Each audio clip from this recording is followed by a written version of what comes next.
बर्दिया जिल्ला बढैयाताल गाउँपालिका वडा नम्बर 4 स्थित उसको काखैमा रहेको यो बढैयातालमा आइपुगेको छु र यहाँको दृश्य एकदमै रौनक छाएको छ जताततै।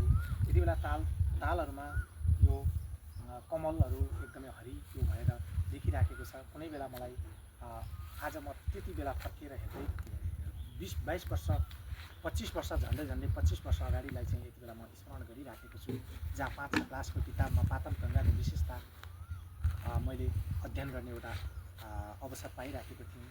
वास्तवमा यहाँको वातावरणलाई हेर्ने हो भने त्यो पातलगङ्गाको विशेषताभन्दा कम छ जस्तो मलाई लाग्दैन। यहाँ थुप्रै दृश्यहरू छ हैन, डोटीहरू, विभिन्न किसिमको फुलहरूले साँच्चै यहाँको वातावरण एकदमै रमाइलो बनाएको छ। एकदमै बस्न लायकको त्यो बनाएको छ।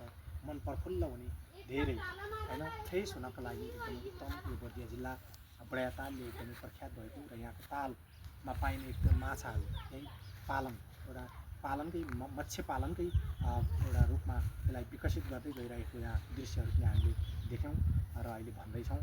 यहाँ माछाको विभिन्न किसिमको परिकारहरू मिठो बनाएर चाहिँ खुवाउनु हुँदो रहेछ। हामी एकैछिन माछा पाक्दैछ त्यो खाने तर्खर बनाउँछौँ, आतुर भइराखेको छ। त्यो आतुर हुनु अगावै हामी एउटा सानो भिडियो क्लिप तयार गर्दैछौँ। यसको लागि हाम्रो आदरणीय व्यक्तित्व क्यामेराम्यान हाम्रो प्रकाश सिंह आदरणीय दाजु हुनुहुन्छ। उहाँको नाम नलिइरहन सक्दिनँ र विशेष धन्यवाद छ, उहाँलाई धन्यवाद छ।